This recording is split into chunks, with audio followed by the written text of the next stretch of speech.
Folks, we need to talk about something today. I want to talk to you all about bail. Now, you may be thinking to yourself, oh, you mean cash bail, like for jail stuff, like for criminals? To which I say, no, motherfucker. I mean Baal, the cow god. All hail, of course. All hail. In the Bible, this was a bad take. All right, this was a bad look. This was reported on unfavorably. That these folks had constructed a cow god in gold, up upon a pedestal, were giving tributes and all kinds of crazy shit to this idol of this cow god that they had created. Now, you may ask yourself, why is a streamer in the year 2021 AD bringing up Baal, the golden cow god from the Bible? To which I say, hang on, I'm getting to it. Let me show you something here.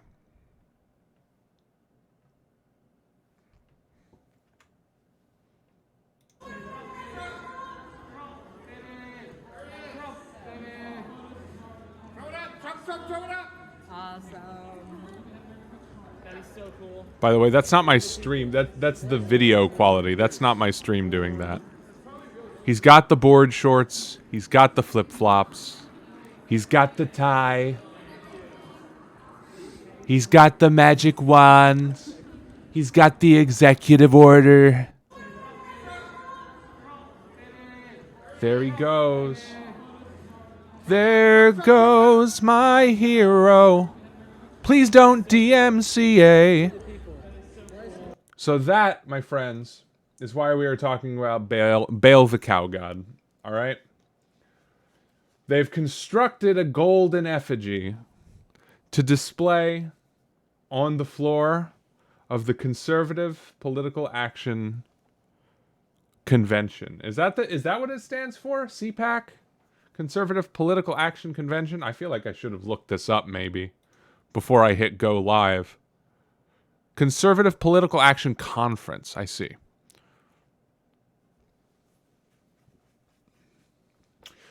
So, from Vox. Apparently, CPAC attendees missed the part of the Bible about the golden calf. The golden calf is one of the most famous stories in the Old Testament. The Israelites, newly freed from Egyptian slavery, have a crisis of faith while God is speaking with Moses on Mount Sinai. They melt down all of their golden jewelry to construct a physical god, a statue in the shape of a calf to worship in place of their abstract, invisible deity. It's a story about the allure of idolatry, how easy it is to abandon one's commitments to principle in favor of shiny, easy falsehoods. Starting to sound familiar, folks? Biblical Tale trended on Twitter in the U.S. Friday morning, that's today, because of the following video filmed on the first day of the 2021 CPAC. Someone involved in the conference constructed a golden statue, not of a calf, but of Trump, and wheeled it out to cheers from conference attendees. That is so cool, one of the onlookers says. One of the onlookers also says, Trump, Trump, Trump it up! Which I think, if nothing else, is very catchy. Now here's where the irony comes in, all right? We're gonna pretend that we're not in a post-irony society, and we're gonna indulge ourselves a little bit, folks. All right, as a treat, just a little bit. The party sacrificed its commitment to political principles, including previously cherished ideals like free trade, on the altar of Trumpism. What an altar it is, folks. The golden altar. The altar of gold and steel. White evangelicals abandoned their alleged commitments to godliness in public servants and embraced a man accused of serial sexual assault who had an affair with a porn star and paid her hush money to cover it up. Conservatism, once seen as high-minded intellectual tradition, became undeniably base and degraded in the Trump years. But above all else, the statue points to the way in which the GOP remains the party of Trump even after his presidency, gaudy golden aesthetic and all. The party's base is so committed to the former president that they construct idols of him literally to stand up at their premier political conference. So, what does this mean for the Republican Party? Have they learned anything from the past 4 years? Have they learned anything from losing the presidency, the Senate, and the House over a period of one presidential term? Survey says probably not, if we're being honest with ourselves. Did you know that I think, what is it, 64%? Yeah, it's 64% of Republicans polled, in whatever poll this is, 64% said that they would follow Trump to a new party. They would leave the GOP in order to follow their special golden big boy to a party of his own, the Patriot Party, he wants to call it. Reportedly, at least. The party leadership understands that, of course. It's why the vast bulk of the GOP Senate caucus embraced flimsy constitutional rationales for acquitting Trump in the most recent impeachment trial, despite clear evidence that he incited the January 6th riot at the U.S. Capitol that threatened their lives. They are too afraid of their own voters to turn on Trump, and so have no choice but to embrace him, despite knowing how much of a threat he poses to their party and American democracy. Trump's hold is so powerful, in fact, that even his children are now considered leading possibilities for the 2024 GOP nomination, despite the complete lack of relevant qualifications. Imagine loving freedom so much, you love it, it's your favorite thing. Imagine loving freedom so much that you accidentally, easy mistake to make, that you accidentally circle back around to a dynasty monarchy. What is that called? A heritable? The only word I was having an IQ debate with some chudzens. I think Ray Vanna's chat last night, and I was talking about heritability. I only understand 20% of the stream title. LOL. What is my stream title right now? I forget what I made it. Rand Paul, Grape Nuts, CPAC, Sino, etc. It's Rand Paul is a senator. Grape Nuts is a cereal. CPAC is the Conservative Political Action Conference, and Sino is a Pokemon region, and etc. is etc. etc. How you doing, Contingency Re 123? Your name rhymes. I'm happy to have you here. But yeah, imagine loving democracy so much that you unironically support. What is the word I'm looking for? Zachap, shamanic feudalism might be cool as long as it's got some good drugs. That's what some ancient cultures had. Honestly, that sounds dope. Shamanic feudalism. Nah, that'd probably be cringe. I don't know if many people will go for that. We're talking about CPAC, Zachap. Look at this. I want to show you guys a comparison. I just did this, but that was before you guys were here. Just all right. How about you? I am doing just fine, Contingency Re. I'm trying to stay hydrated because I got to talk for the next 4 hours or so, but we're going to make it, all right? I'm going to show you folks two pictures, all right? I need you to show me the difference between the two pictures. Picture one, Baal, the cow god, all right?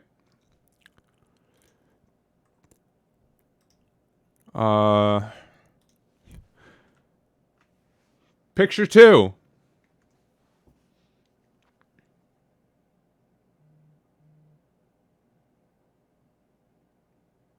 Now, before you say it, I know one is a drawing, okay? Ho, ho, ho, ho. Nicely done, folks.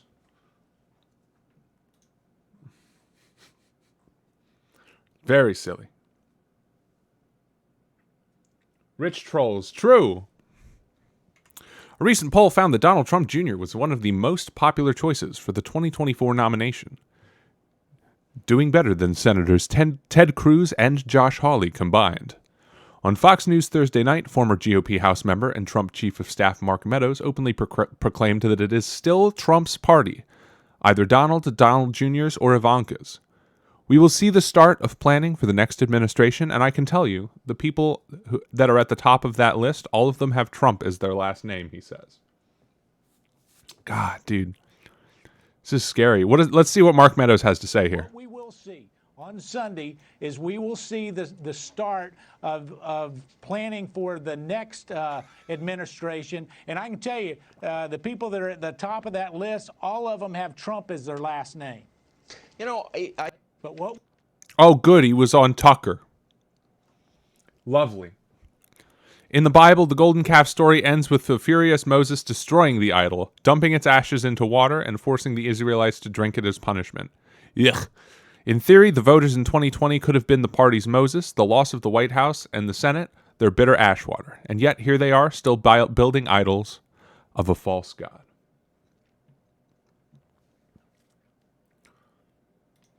So once again, folks, what does this mean for the Republican Party? They have cucked themselves to an incredible degree by accepting Trump to the degree that they did. By fully endorsing his ideas and just letting him run free in the fields of political discourse. Agreeing with every single thing that he says. They have appealed to the most base among them, and the most base among them said, bet. And they ran with it. It's their party now. They shat their bed, now they gotta lie in it. It's incredible. There's one of two ways that this can go. All right, there's two ways. One, I guess three, technically. One, the Republican Party tears itself apart from the inside. It's like Baron Zemo said. You can destroy it from the outside. It'll just come back. If cut off one head, two more shall take its place. An organization that destroys itself from the inside, that's dead, baby. That's dead. Option number two. They somehow play the optics game successfully enough and push for their ideals successfully enough and market themselves milquetoastly enough that they remain or re-become politically relevant. Cringe, I know. Still a possibility. Number three, they continue to lean into this populist, authoritarian bent. Liberals and leftists become so disaffected by the system that they drop out of politics altogether, or they forget to vote once Daddy Biden gives them everything that they wanted, or at least some of the things that they wanted. And they end up sweeping the presidency and at least one House of Congress in the next election. If that happens, that's how it's going to happen. It's going to run back and forth like that every single 4 years. The Dems are going to put in a milquetoast candidate because they don't want to dip their toes in the populism pool. They don't want to actually fight for their beliefs. They're so terrified of success that they just put forward the most bland possible corporate candidates. And then everybody checks out for 4 years. And then the GOP ends up mobilizing their base by calling that milquetoast candidate a communist and sweeps the election 4 years from then. And then 4 years from then, everyone's so pissed off at the populist candidate that they put in another milquetoast guy. That's how this is going to go, probably, if I had to call it. But what do I know? Who do I look like? Nate Silver? There's one more thing that I want to get to from CPAC. And it is the, what did I save here? Oh, it's just a little CBS News talking head bit. Let's go ahead and take a look at this. So the annual Conservative Political Action Conference is officially underway in Orlando, Florida. Organized and sponsored by the American Conservative Union, the conference is the largest gathering of conservative activists in the United States. And this year, the focus is on former President Trump, who is scheduled to make his first public speech. Can I not do closed captions on this? I'm sorry, folks. So joining us now from Orlando to talk more about what we can expect from the event this year is Politico Playbook co-author Tara Palmieri. Thank you so much for joining us. Tara. So I guess first off, just give us a snapshot of what things are like on the ground there at CPAC. What are the big names that will be attending? What are the issues that they will be discussing? What's on the agenda? Well, despite the fact that we're in the middle of a pandemic and basically no major company would be holding a conference at this point, it's amazing that there is such a big turnout. People are showing up in droves, the grassroots of the Conservative Party, and it seems like the one person on their mind, on their lips, is President Trump. And former this is President an opportunity Trump for 2024 hopefuls to come. And is that the name of the? Hold up. Whoa, America uncanceled.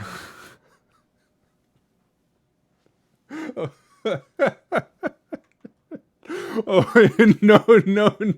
no.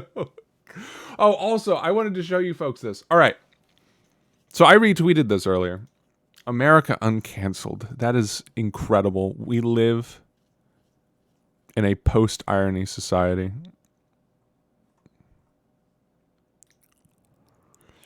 So here, this guy says,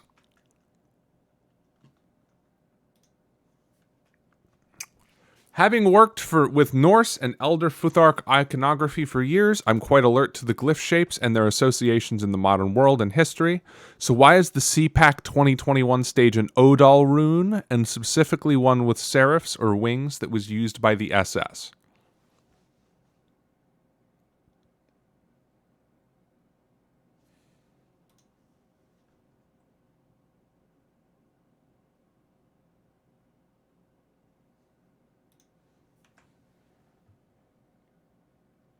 Say post-iron society? I don't know about that. Some people make me wonder. Post-iron society, man. Yeah. You think I fucking iron my shirts? No, I just go out wrinkly.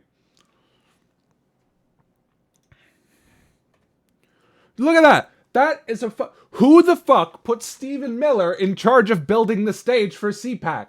Who did it? Tell me who. It was probably Stephen Miller. Who did? How? Tell me how that is not a janky ass designed for a stage. First of all, that's not an accident. If that's an accident, somebody needs to be fired for this. That is terrible optics. Imagine putting an SS rune on the ground as your stage for the Conservative Political Action Conference.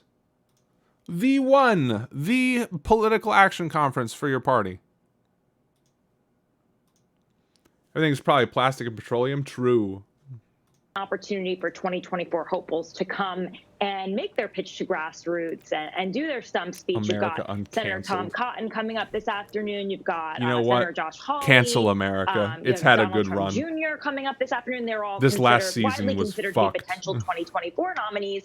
But it's almost like all the air has been sucked out of the room by the grand finale on Sunday, which is President Trump. And, there's this... Oh, good. I'm streaming Sunday. We'll take a look at the Trump speech. On social media of a gold-plated Trump statue in some sort of, Never seen America, can't be real. Listen, season 1 of America is pretty all right. The Revolutionary arc, whatever. The Constitutional Congress arc was kind of cringe, kind of boring. The Civil War arc was pretty lit. And all of the black characters actually got freed, which was pretty pog. And then, things have just kind of gone downhill from there. Oh God, that kind of sounded terrible. No, not because the black people got freed. Because the white people just never stopped wilding. They're still salty about it. Today, in 2021 AD. Go watch WandaVision instead. Just don't watch America. It's not worth it.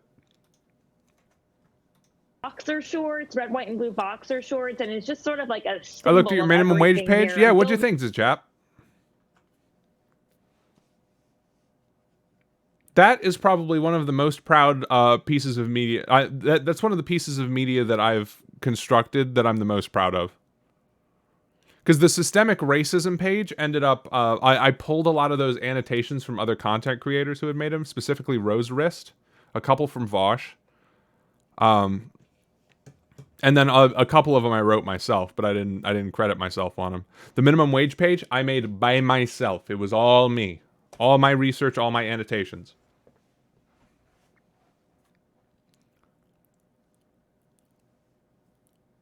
2009 it stopped rising. 2009 Obama became president. They really must be mad that Obama did that. Yeah, it's not just an Obama thing. It's a larger, it's a capitalist thing more than it is specifically an Obama thing. Obama was a corporatist. Obama was like, he engaged in the same laissez-faire capitalism that his Republican colleagues did at the time. They side with the corporations. It's just what happens.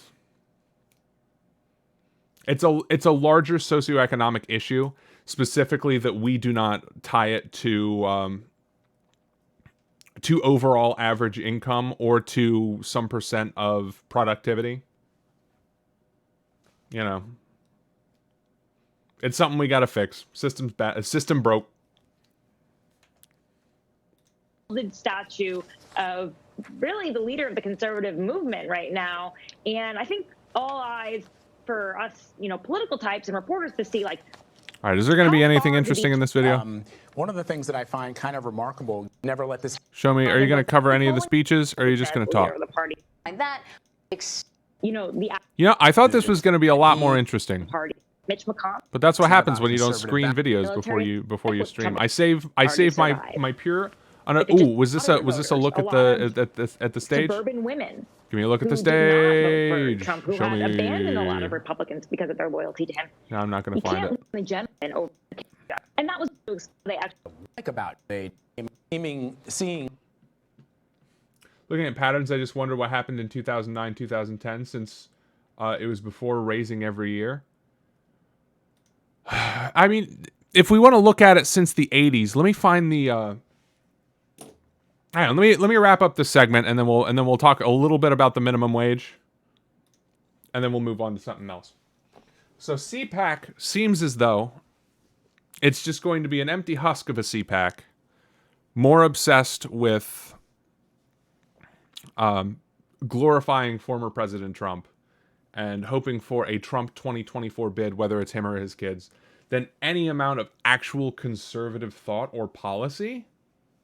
It's just going to be more Make America Great Again. What is CPAC? A TV show? So the CPAC is the Conservative Political Action Conference. It's a conference for conservatives, Republicans in the U.S., to go and kind of figure out the party platform. They have speakers. It's like Comic-Con, but for racists. All right. Obviously, that's kind of reductive, but that's basically what it is. So racist Comic-Con this year looks like it's gonna blow. 0 out of 10. You know. So it's a host of debate. No, there's no debates. They just kind of circle jerk each other.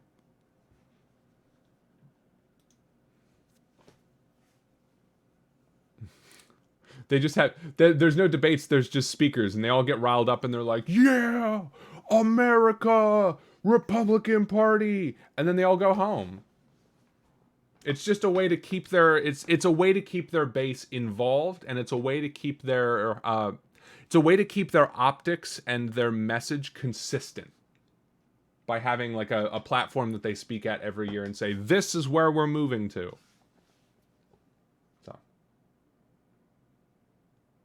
Looks like it's going to be cringe this year. I'll cover Donald Trump Jr.'s speech and Donald Trump Sr.'s speech on Saturday before we do the Sly Cooper thing. You know, we'll see where it goes.